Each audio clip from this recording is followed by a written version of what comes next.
Assalamualaikum warahmatullahi wabarakatuh. Waalaikumsalam warahmatullahi wabarakatuh. Alhamdulillah, pada hari ini kita dapat bertemu dan berkumpul pada praktik coaching dan latihan sebagai observer dengan bimbingan fasilitator Bapak Wahyu Eko Ramadan dan pengajar praktik Ibu Titi Rusyanti. Perkenalkan kami dari kelompok 2 dengan anggota kelompok Ibu Pipin sebagai coach dan Ibu Sumartini akan berperan sebagai coachee dan saya sendiri Ibu Yesika akan berperan sebagai observer. Assalamualaikum Bu Pipin, gimana nih kabarnya hari ini? Ya, alhamdulillah Ibu sehat. Ibu sendiri gimana? Alhamdulillah Bu sehat. Hari ini Bu Pipin akan melaksanakan praktik coaching ya? Iya Bu, Untuk proses coaching nanti saya jadi observer ya Bu, boleh? boleh banget Ibu. Ya, jadi sebelum kita mulai, saya akan menyampaikan apa yang nanti akan saya observasi dalam praktik coaching ini ya Bu. Ketika praktik coaching, saya akan mengamati dan menilai coach dan coachee sesuai dengan rubrik penilaian. Seperti apakah pelaksanaan coaching sudah sesuai dengan alur tirta atau belum? Kemudian, apakah Ibu sudah memberikan pertanyaan berbobot sesuai dengan kata kunci yang disampaikan coachee? Dan nanti saya akan melihat respon dari coachee, apakah jawaban coachee sesuai dengan pertanyaan yang Ibu sampaikan. Iya Bu, siap. Baik, menurut Bu Pipin nih, dalam praktek coaching nanti, kompetensi apa nanti yang mau Ibu kembangkan? Ya, baik Bu, terima kasih. Kompetensi yang ingin saya kembangkan nanti yaitu pertama kehadiran penuh, kedua mendengarkan, yaitu mendengarkan secara aktif ya. Dan yang ketiga membuat pertanyaan yang berbobot. Oh, jadi ada 3 ya Bu. Untuk kompetensi yang mau Ibu kembangkan, yang pertama itu kehadiran penuh, kemudian yang kedua mendengarkan aktif, dan yang ketiga mengajukan pertanyaan berbobot. Begitu, Bu? Iya Bu, benar sekali. Baik. Dari ketiga kompetensi tadi, Bu, menurut Bu Pipin, kompetensi mana yang secara spesifik ingin diobservasi, Bu? Dari ketiga kompetensi tadi, kompetensi yang secara spesifik ingin diobservasi adalah mendengarkan aktif dan mengajukan pertanyaan berbobot, Bu. Oke, baik, Bu. Jadi mendengarkan aktif dan mengajukan pertanyaan berbobot ya. Ya, Eh, oke deh, kalau gitu, apa nih Bu tujuan dari ketercapaian dari kegiatan coaching yang akan Ibu lakukan nanti? wah ketercapaiannya ya. Pertama, harapannya untuk coaching hari ini berjalan dengan lancar. Mudah-mudahan ketika Bu Sumartini nanti menyampaikan permasalahannya, saya bisa menanggapi dengan baik masalah yang beliau sampaikan. Eh, Kemudian saya berharap juga Bu Sumartini bisa mengetahui langkah-langkah atau cara-cara untuk menyelesaikan sendiri permasalahan yang dihadapinya, Bu. Baik, jadi indikator ketercapaiannya itu di sini Bu Sumartini ya bisa menemukan solusi sendiri dari permasalahannya. Begitu ya Bu ya? Iya, Bu, benar sekali. Ya Bu. Sekarang silahkan Ibu melakukan praktik coaching. Semoga berjalan baik dan lancar. Nanti setelah proses coaching selesai, kita ngobrol-ngobrol kembali ya Bu ya. Iya, Bu, siap. Silahkan Bu.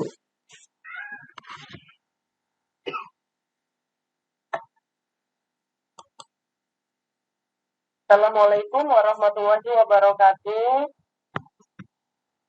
Waalaikumsalam warahmatullahi wabarakatuh. Ya, baik. Salah satu rekan kerja saya, Ibu Sumartini, mengalami permasalahan, yaitu beliau merasa salah satu siswa yang beliau ajar di kelas kurang antusias, kurang fokus, dan motivasi belajarnya rendah. Ibu Martini merasa bingung dan ingin berdiskusi untuk mencari solusi atas permasalahan yang beliau hadapi. Seperti apa coaching model cerita ini berlangsung? Berikut percakapannya. Assalamualaikum Bu Sumartini. Waalaikumsalam, Bu Pipin. Apa kabarnya, Bu Pipin? Alhamdulillah sehat. Ibu sendiri gimana? Alhamdulillah sehat. Maaf ya, Bu, saya mengganggu Bu Pipin. Oh, nggak apa-apa, Bu. Ya, sebenarnya ada yang mengganggu pikiran saya nih. Saya mau cerita sama Bu Pipin. Oh, apa ya yang mau diceritakan, Bu? Silahkan, Bu. Begini, Bu, saya mau sharing permasalahan di kelas saya. Permasalahan di kelas. Iya, Wah, apa itu, Bu? jadi saya akhir-akhir ini membandingkan minat belajar anak ketika saya mengajar seni budaya, Bu ya, jauh berbeda dengan ketika saya mengajar pelajaran IPA, Bu. Oh, begitu ya, Bu. Kalau boleh tahu perbedaannya seperti apa yang Ibu rasakan?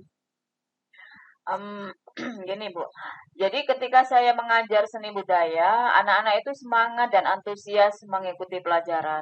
Tapi ketika belajar IPA, sikap anak-anak malah kebalikannya, Bu. Mereka cenderung kurang aktif dan kurang bersemangat mengikuti kegiatan pembelajaran. Itu bagaimana, Bu? Oh, gitu ya. Jadi menurut Bu Sumartini, terjadi perbedaan pada minat anak-anak dalam mengikuti pelajaran antara seni budaya dan IPA, begitu ya, Bu ya? Iya, Bu. Benar sekali, Bu. Lalu menurut Bu Sumartini, apa tujuan yang ingin Ibu dapatkan dari percakapan kita hari ini, Bu? Tujuannya sih saya ingin minat anak itu terhadap pelajaran IPA itu sama antusiasnya kayak mereka tuh belajar pelajaran seni budaya, Bu. Oh, tujuannya bagus sekali sih, Bu. Menurut Ibu, apakah ada perbedaan dalam cara mengajar dari kedua mapel ini? Menurut saya ada sih, Bu. Memang beda. Boleh diceritakan, Bu, perbedaan seperti apa yang Bu Sumartini maksud ini? Jadi kalau pas pelajaran seni budaya itu saya mengajak murid-murid itu praktek, misalkan bikin kerajinan, menyanyi, menari, atau praktek-praktek yang lain yang melakukan aktivitas fisik begitu, Bu. Tapi kalau yang berkaitan dengan IPA memang hanya di kelas saja. Oh, gitu. Sebenarnya bagus sekali ya, Bu, tingkat keterampilan siswanya ya. Iya, Beda beda dengan mapel IPA ya, Bu ya. iya. Menurut Kemudian, saya, kalau menurut saya tuh mereka kurang suka dengan metode pembelajaran yang monoton, Bu. oh, yang monoton seperti apa yang Ibu maksud ini? Yang kata saya tadi kan dalam mengajar itu saya hanya menggunakan metode ceramah atau mengerjakan kelompok saja di kelas. Kalau pas pelajaran IPA, eh, akhirnya ketika saya mengajar mereka cenderung pasif dan tidak antusias mengikuti pelajaran. Bahkan terkadang mereka itu bicara sendiri. Ketika saya tegur mereka diam. Tapi selang beberapa saat mereka ramai kembali. Jadi saya bingung kan, mungkin mereka itu merasa bosan dengan kegiatan yang seperti itu terus ya Bu ya. Beda sekali kalau pas pelajaran seni budaya, ya masalahnya seni budaya ya megang megang megang benda kan, misalkan buat kerajinan-kerajinan itu kan dia berkreativitas sendiri. Oh, iya. Jadi metode pembelajaran yang biasa Ibu gunakan itu ya metode ceramah itu ya, Bu ya. Ya, Ya. metode ceramah dan tugas kelompok, betul Bu, seperti itu. Kemudian apakah Bu Sumartini ini pernah mencoba untuk menerapkan metode pembelajaran yang lain, Bu, selain metode ceramah dan tugas kelompok itu tadi? Cuman tanya jawab aja Bu, ngerjakan soal gitu. Oh, gitu ya. Lalu menurut Bu Sumartini, kira-kira ada cara lain tidak agar anak-anak ini lebih aktif semangat dan antusias ketika mengikuti pelajaran IPA-nya. Kalau cara lain, mungkin nanti saya akan menggunakan metode pembelajaran yang lebih variatif. Sepertinya begitu, Bu. Oh, bagus itu, Bu. Kalau boleh tahu metode pembelajaran seperti apa nih yang mau Ibu Sumartini terapkan? Contohnya saya akan mencoba melaksanakan pembelajaran dengan adanya aktivitas kayak seni budaya kemarin lah, Bu. Wah, menarik sekali ya. Aktivitas seperti apa ya, Bu? Kalau mau disamakan dengan seni budaya yang melakukan aktivitas pelajaran IPA, tentunya ada kegiatan praktikum sederhana, Bu. Misalkan siswa itu melakukan kegiatan praktikum menentukan kutub-kutub magnet, atau juga mengajak mereka belajar di luar semacam kayak penyelidikan gitu.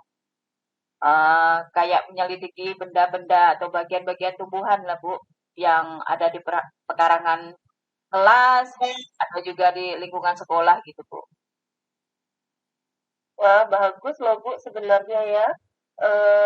Mungkin ada hal lain nggak selain praktikum atau mengajak siswa belajar di luar kelas, Bu?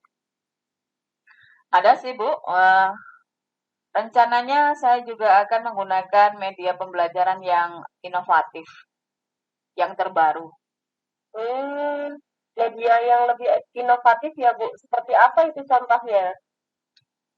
Misalkan saya nanti di kelas itu menggunakan video pembelajaran, kemudian membuat bahan ajar yang berbasis game, atau mungkin saya sering-sering juga ada ice breaking nanti supaya mereka semangat lah.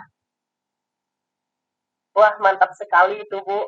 Anak-anak pasti akan sangat senang ya dengan adanya game-game gitu. Nah, dari ide-ide Ibu yang sudah Ibu sampaikan tadi, menurut Ibu bisa membantu nggak untuk merubah anak-anak menjadi lebih aktif, semangat, dan antusias kembali mengikuti pelajaran? Saya kira bisa membantu, Bu, apalagi anak-anak sekarang kan sangat kecanduan dengan game ya.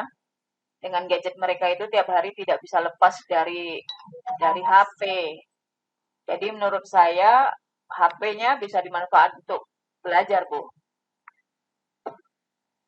Nah, betul sekali ya, Bu ya.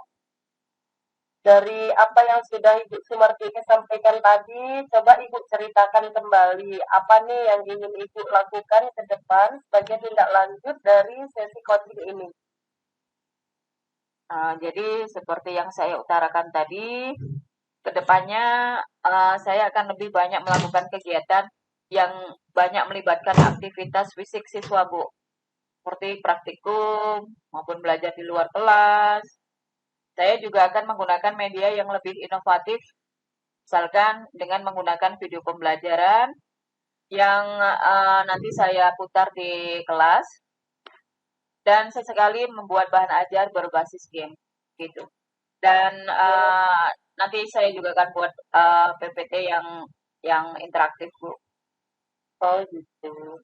Jadi ada rencana yang mau Ibu terapkan itu pertama metode pembelajarannya lebih inovatif dan yang kedua bahan ajar yang dibuat lebih menarik gitu ya, Bu ya. Iya, Bu Pipin.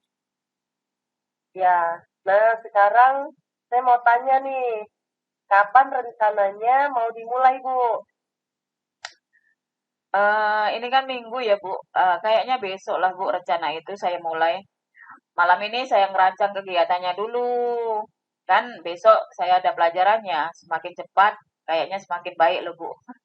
Langsung lah saya terapkan di kelas, nantilah Bu lah itu. Biar Wah, semangat lah anak-anak gitu. ya, ya, ya. Senang juga saya dengarnya ya, Ibu ini semangat. Iya, harus Ternyata semangat. luar biasa ini ya. Ya, saya tunggu ya Bu ya.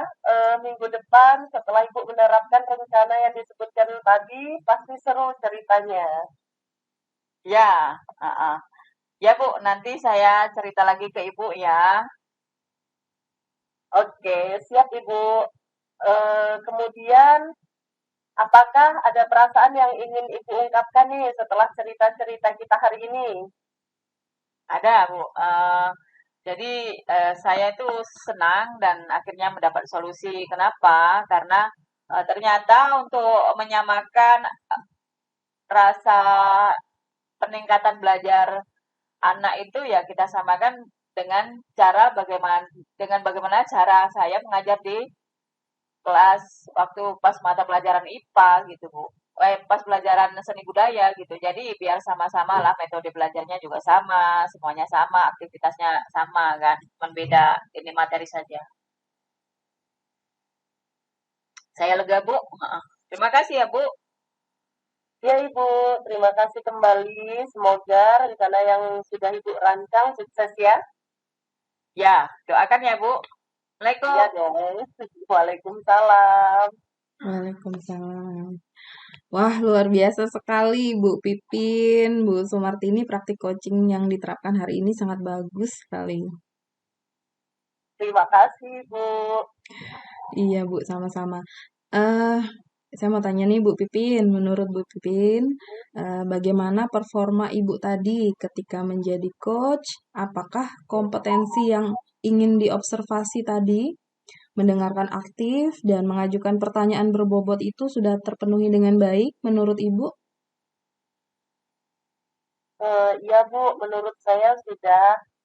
Tapi kedepannya saya akan terus berlatih untuk praktik coaching ya, agar lebih luas dalam menuntun coaching, mencapai tujuannya Bu. Baik, bagus sekali Bu. Kalau boleh, saya ingin menyampaikan hasil pengamatan saya nih Bu. Boleh sekali Bu, silahkan Bu. Iya, terima kasih Bu. Menurut pengamatan saya, praktik coachingnya tadi sudah bagus ya Bu ya. Bu Pipin sudah berperan sebagai coach, sudah bagus sekali. Ketika mengajukan pertanyaan-pertanyaan itu sudah berbobot, sehingga memancing Bu Sumartini untuk menemukan solusi atas permasalahan yang Bu Sumartini hadapi. Kemudian, secara keseluruhan tahapan coachingnya sudah sesuai dengan alur Tirta. Nah, untuk catatan saya pada form supervisi akademik, ini saya bacakan ya Bu ya. Ya Ibu. Baik. Nanti setelah ini bisa dilihat lembar observasinya Bu. Sementara saya bacakan dulu. Untuk langkah model Tirta yang pertama, tujuan, menyampaikan tujuan coaching. Nah, menurut saya itu sudah disampaikan coach dengan jelas tadi, yaitu ingin minat belajar anak terhadap mata pelajaran IPA itu meningkat dari sebelumnya. Kemudian untuk tahap yang kedua, identifikasi. Tadi saya sudah melihat coach sudah memberikan pertanyaan yang bisa membuat coach menyadari potensi yang dimilikinya. Kemudian untuk rencana aksinya, coach sudah memberikan pertanyaan yang bisa membuat coach mengungkapkan hal-hal baik apa yang dapat dilakukan dalam menyelesaikan permasalahan murid. Nah, yang terakhir, tanggung jawab ya. Coach sudah menanyakan tentang komitmen terhadap rencana yang sudah ditentukan oleh coach, yaitu kapan mulainya, kemudian bagaimana keyakinan coach terhadap keputusan yang sudah diambil. Nah, itu tadi hasil catatan saya pada lembar observasi. Nanti bisa Ibu lihat ya lembarnya. Bagaimana Bu Pipin? Oke Bu, terima kasih ya Bu umpan baliknya. Iya, sama-sama Bu. Terakhir nih Bu, dari kegiatan praktik coaching kita, apa yang Ibu dapatkan di sini? Baiklah, melalui praktik coaching yang hari ini sudah kita lakukan, saya dapat melatih diri nih Bu untuk semakin mengembangkan kompetensi coaching saya Bu. Antara lain, mendengarkan aktif dan mengajukan pertanyaan berbobot. Baik. Ya, terima kasih ya Bu Pipin, terima kasih Bu Sumartini atas kolaborasi baiknya. Kita ketemu lagi nanti di lain kesempatan. Ya Bu, sama-sama terima kasih juga ya Bu Pipin, Bu Ica, saya Baik. dengan begini saya bisa belajar. Iya, iya. Saya akhiri Bu ya. Wassalamualaikum warahmatullahi wabarakatuh. Waalaikumsalam warahmatullahi wabarakatuh.